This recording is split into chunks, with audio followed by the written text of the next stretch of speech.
every single day, without fail. You mix the shake, you drink the shake, and then roughly 20 minutes later, your stomach starts doing things that should not be happening to a person who just had a clean, healthy, high-protein meal. The bloating, the gas, the uncomfortable pressure that makes you want to lie flat on the floor and never move again. And the worst part, the genuinely maddening part, is that you've been writing it off as normal, as the price of gains, as just what happens when you eat a lot of protein. Maybe you've even Googled it, gotten vague answers about lactose sensitivity, and quietly accepted that your gut and your gym goals are just fundamentally incompatible. They're not. And the fact that you've been suffering through this for months, possibly years, while spending actual money on a tub of powder that your body is actively rejecting, that's the conversation nobody in fitness is having loudly enough. Here's what makes this so layered. Whey protein is genuinely one of the most well-researched, scientifically validated supplements in existence. Its leucine content is exceptional. Its absorption rate is elite. Its amino acid profile is complete. None of that is up for debate.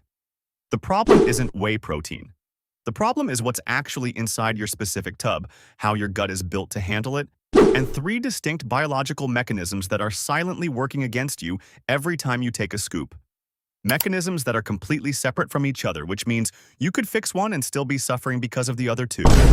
Most people never figure this out. They just keep bloating, keep blaming protein in general, and either quit supplementing entirely or switch brands hoping for a different result without understanding why any of it is happening. So let's actually talk about the biology. Because the answer to why your stomach feels like a balloon after every shake is sitting right there in the research, and it is genuinely more interesting and more fixable than anyone has given you credit for. The first mechanism is the one most people have at least heard of, even if they don't fully understand it. Lactose? Whey protein is derived from milk, specifically from the liquid that separates during cheese production. And depending on how it's processed, it can carry a meaningful amount of lactose along with it. Whey concentrate, which is the most common and most affordable form of whey on the market, typically retains somewhere between 4 and 8% lactose by weight. That doesn't sound like a lot until you understand what happens when lactose reaches a gut that isn't equipped to deal with it. Your small intestine produces an enzyme called lactase, specifically to break lactose down into glucose and galactose for absorption. When lactase levels are insufficient, a condition that is far more common than the fitness world acknowledges. Approximately 65% of the global population has some degree of lactose malabsorption after infancy.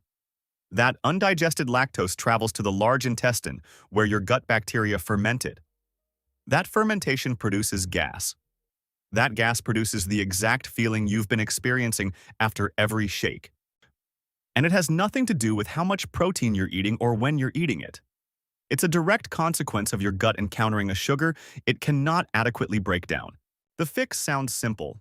Switch to whey isolate. And low-key it actually is, but only if lactose is your primary issue.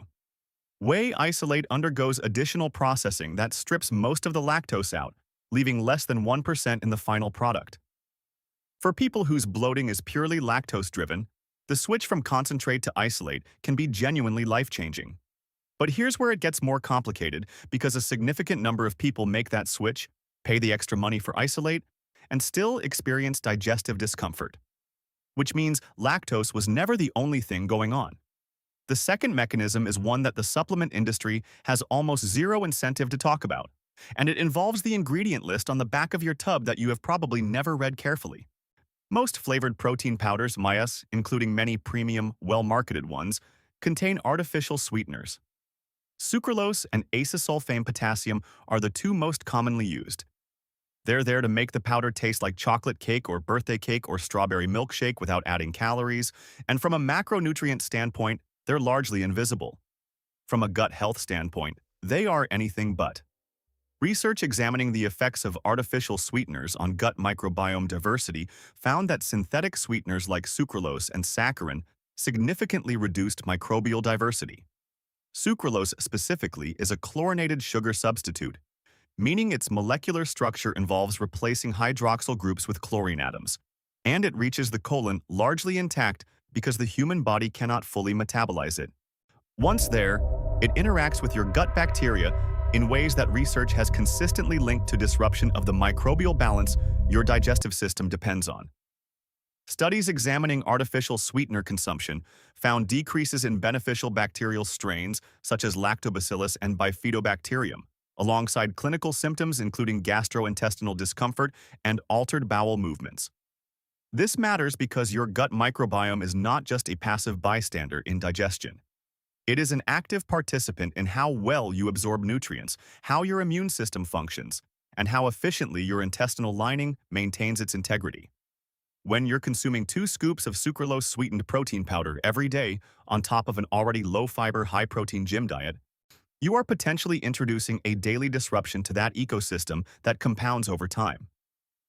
The bloating some people experience isn't just post-shake gas. It's a symptom of a gut environment that has been gradually destabilized, and switching flavors of the same product is not going to fix it. The third mechanism is the most overlooked of all three, and it has nothing to do with what's in your protein powder. It has to do with speed. Whey protein is a fast-digesting protein by design. That's one of its primary advantages for muscle recovery. But that same rapid digestion rate can overwhelm the gut's processing capacity when a large bolus of protein hits the small intestine faster than the available digestive enzymes can handle it. The result is an osmotic effect, unabsorbed protein drawing water into the intestinal lumen, that creates pressure, discomfort, and urgency that feels remarkably similar to the lactose response, even though the mechanism is entirely different.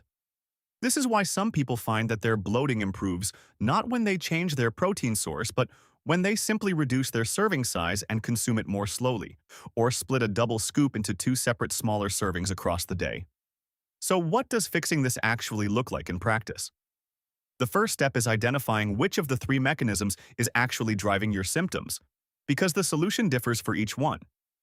If you're using concentrate and you've never tried isolate, that's your starting point. The switch eliminates the lactose variable. If isolate doesn't resolve it, read the ingredient list and look for sucralose or acesulfame potassium.